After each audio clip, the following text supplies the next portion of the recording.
Welcome to the Avro Heritage Museum podcast, supported by Museum Development North and Arts Council England.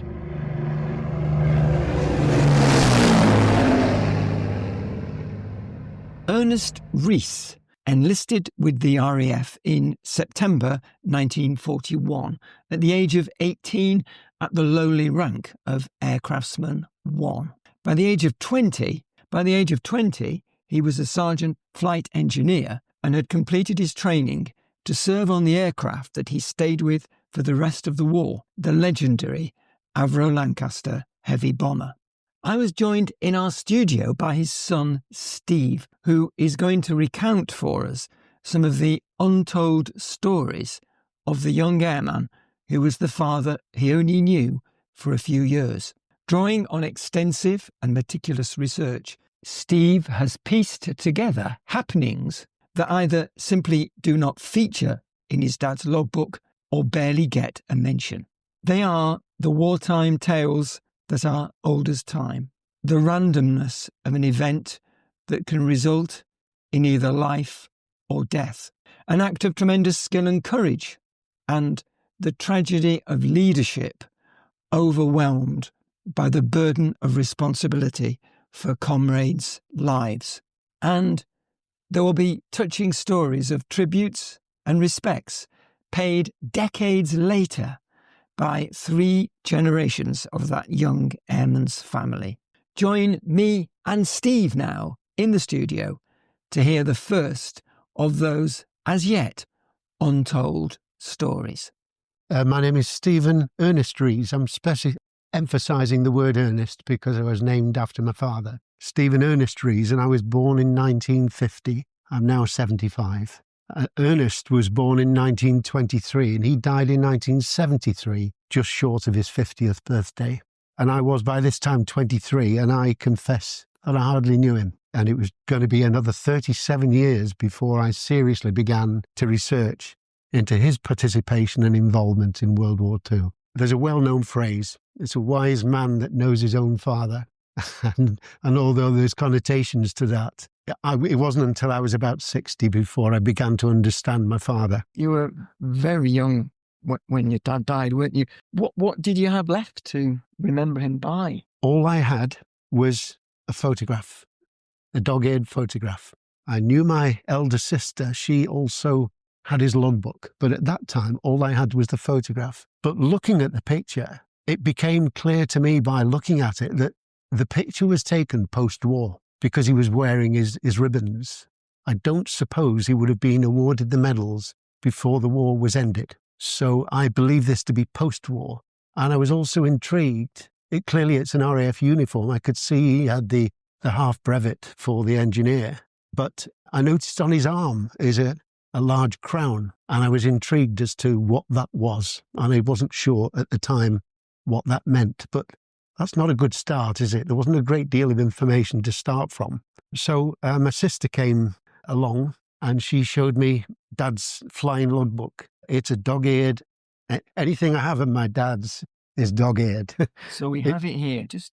It's been repaired by my father. It's not that big, is it? It's quite a small, kind of almost notebook size. And we've got, this starts off with his courses, doesn't it? With his training. It shows all of his courses, his training, and leads on to actual flying operations. A OPP would be added against a particular row, which shows an actual bombing operation. All the others would be practice and so on. And you could see in the logbook, Dad had actually kept a notation here, and he was counting 3, 4, 5, 6, 7. These were against the actual operations. When we get to the end, you'll see that he had done over 30 operations during the 12 months or so that he was actually active. Got different coloured ink as well. Yeah, he used red for nighttime flights. And is it green or blue or black? I can't work out. The ink is... I think it's green. It's the old quill type. I don't know if it was a dip pen he used or not, but it looks like he was using green ink for daytime flights. It's originally bound and it's been repaired by my dad at some stage in the past. And I've chosen not to go any further in trying to I'm happy that it stays as is, and it shows its age, and I think I'd rather keep it that way. It's still readable, it's still usable, and I look after it, and it's only recently with researching that I've been using it a lot. But what I've also done is I've scanned it, and I have a full set of scanned copies, so the scanned copies get the hard work and not the book. So it's a special treat today to open it. So the logbook, sequentially with different pages, it talks about his service action details for 1656 HCU, that's Heavy Conversion Unit, where he converted from Halifax to Lancasters, and he was based at RAF Lindholm. That happened in June and July of 44. Bearing in mind that he's only 21 at this time. He's still a boy, but what I didn't notice, it took me a while to realise that the logbook only shows from June of 44 to May 45. And I thought, surely to goodness, he's done more than just that during the war. But the logbook didn't tell me. It only told me a few pieces of information. But as time went on, I found out more. So after HCU course, Heavy Conversion Unit, he was then transferred to RAF Foldingworth in Yorkshire, and he was, by this time, flying Lancasters in RAF Foldingworth for 300 brackets P. That means Polish squadron. So he must have felt a bit strange, maybe operating with a Polish crew. I don't know, but so he started, it was the beginning of August in 44 when he was flight engineer for Pilot Officer White. Now, I recall the previous pages in his HCU course that Pilot Officer White was also his captain at that time. And I wondered if Pilot Officer White had taken his entire crew to Foldingworth. I don't know. Or had he expressed a wish that Ernest should stay with him? These are questions I'll never be able to answer, I suppose. But I can imagine the team spirit was very strong at that time. And what do you know about the Polish squadron and why your dad ended up in the Polish squadron? There's a mystery. I'll never know. I really will never know, because he was only there for one month or so. And he did actually fly on the 16th of August. So bearing in mind he started on the 11th. So within 5 days, with Pilot Officer White as his captain, they bombed, although bombing and cross-country is the item, and it doesn't say where he went to, but the day after he went on ops to Ghent in Belgium, and he's marked that as number 1. That was his first official operation. All right, so there, that's the 19th of August, 1944, with Pilot Officer White as his captain.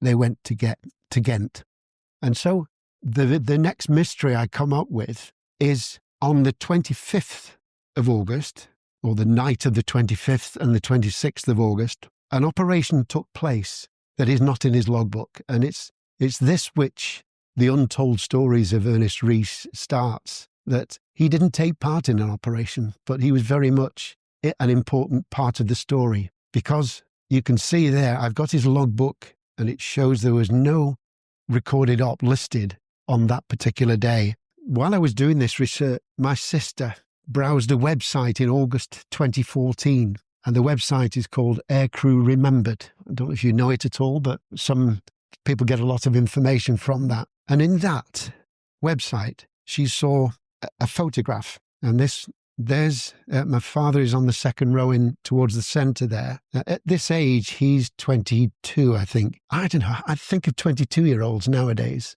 and they do seem a lot younger. And he looks an old 22, if that's makes any sense, that particular phrase. But he's there with the crew. Billy Sellers standing to his left, right on the picture, figures in later discussions. But you could see there, that is the crew. And to my understanding, this photograph was taken on the day of the 25th of August. The scheduled crew for JB 561, that is the notation of that particular aircraft. And they were about to take off later that day with Pilot Officer Gordon White as the captain. He's the skipper. You remember, he's followed him through up to now. But my dad was declared unfit for duty by the MO on that day. Now, whether, I don't know, he'd recently returned from a weekend's leave. Maybe he had a sniffly nose. I suppose if you have your face masks on, you can't have a runny nose inside the face masks. It might have been something as simple as that. But for this flight, he was replaced by Flight Sergeant Vladislav Jagiela. He's not in this picture. He replaces my dad. And this is a photograph that's been taken from Aircrew Remembered. And my sister was interested to see it. There's the 561 notation of it. BH will be the squadron notation of 300 Squadron. It says, and I'll read it through it. It said, Flight Sergeant Jagiela was a replacement for the usual flight engineer, Ernest Rees, who was grounded for this flight by the medical officer. He wrote to the family of Sergeant Billy Sellers at a later date because the plane was lost and the crew were all killed. I scoured the websites of the Commonwealth War Graves Commission, been on them quite a few times. I have to admit, I've got this habit of wherever I might be in the world, be it Egypt, El Alamein, Crete, Cyprus, Malta, France, Belgium, Holland, I always visit the local war graves for commemorating not just the Second World War, but other battles. I've been to Waterloo and even been to the graveyards there. And I've got this habit, and I'm afraid I can't shake it. And it's, when you get a bee in your bonnet about something, and my bee in my bonnet is how many people visit that particular graveyard on the furthest corner of the graveyard from the car park. People generally gather around maybe the memorial in the middle and look at a couple of gravestones, but how many people visit that one in the furthest corner? And that's my bee in my bonnet. I can't stop visiting the furthest grave in every graveyard I visit, which sounds a bit crazy, but I just want to pay my respects to everyone who I possibly can. But in this particular graveyard at Dürnbach in Bayern, in Germany, Vladislav Jagiello is shown in grave 1H9. And I've got a map of the graveyard there, the cemetery, and area 1, row 8, number 9, I found the entire crew are buried between 1H7 and 1H13. Would you believe it? I was able to do a street view whilst in the graveyard along all the rows, and I found the only gravestone which has a pointed top, depicts. This is a Polish, yeah, and there's his gravestone there, Vladislav Jagiela, with the pointed top, and I see rested among, he's got 7, 8, 9, 10, 11, 12, 13, the entire crew. I do know that when they're unable to differentiate between various people in the plane, the headstones are placed together, immediately touching each other. So I'm pleased at least that I've been able to pay my respects by... Isn't it? But for him, it would have been your dad. Absolutely. And what happened is, my son, who was in the RAF, he found out the descendants of Billy Sellers, and it's his uncle. He wrote to, his aunt and uncle, and he wrote to them, and he said, "Dear Mrs. Sellers, I think I'd better introduce myself first. This is my father writing to the parents of Billy Sellers, but it's his descendants that had kept hold of that letter for 70 years. That must have been, for them, an important letter to keep, and so for my son now to open up this book again, 70 years later, asking them, are you the descendants of? And they said, well, funny you say that. We have a letter from your father. Sorry, from your grandfather. This is my son talking to them. Hope I'm not confusing you too much here. But so what my father wrote to the parents of every crew member, I think I had better introduce myself first. I was the flight engineer on Bill's crew. I don't know if Mrs. White, that'd be Pilot Officer White's wife, I think she had to write to all the crew members because her husband was lost as well. I don't know if Mrs. White has wrote to you, that's bad English, but and told you about me. In any case, I think I had better explain. I had to report sick after coming back from leave, and I was grounded by the MO. This, I am sorry to say, is how I wasn't with the crew. Well, Mrs. Sellers, I suppose Bill told you that we had our photographs taken together as a crew. Do you remember that photo earlier?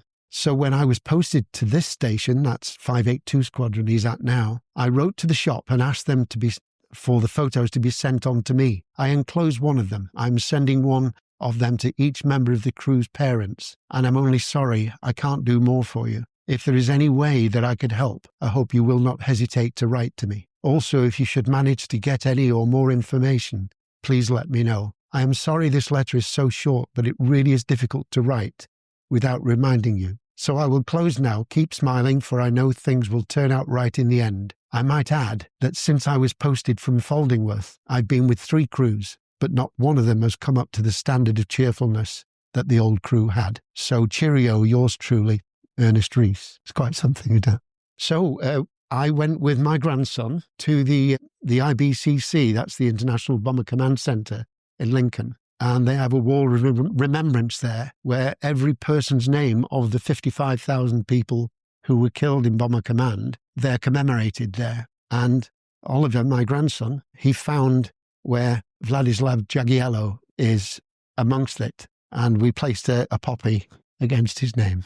It's the least we could do. So I asked my grandson, I said, why is it important that we should commemorate him? We don't know him. What's he so special? And Oliver, my grandson, knew the story, and he said, if your father, my great-grandfather, had been on that plane and died, you wouldn't be born, and if you weren't born, my dad wouldn't be born, and if my dad wasn't born, I wouldn't be born. And at this age, Oliver is 9 years old. My mother at that time, of course I wasn't around, but my mother at that time was carrying my eldest sister, Elizabeth. She was pregnant with her. So if my dad had been on that plane, there would have been just Liz, my sister Elizabeth, and we wouldn't have been around at all. So it was very observant that Oliver should notice that. I also have a note that I've been discussing at the IBCC, that's the International Bomber Command Centre. Peter Jones, he runs their digital archive, and he referred me to a directory of their crew losses, W.R. Chorley, RAF Bomber Command losses in the Second World War, 1944. And he confirmed that this particular incident was the first mixed nationality crew to be lost in World War II. But I think it's something that's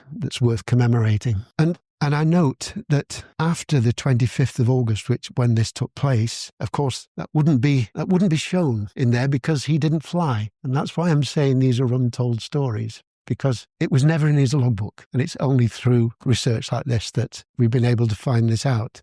And so sadly, if you look, that was his last flight was on the 18th of August in the logbook. His next flight wasn't until the 30th of September. So what's that, 6 weeks? Why? Why should there be a gap? I have no knowledge. I don't know what happened. But was he affected by the death of his crewmates, and also how close he had been to suffer the same fate as they had? But his letters seem to mention that he was deeply affected. And would he have been given compassionate leave at a time when they could least afford it? Did he ever recover? So these are questions I ask, and I don't suppose I'll ever know.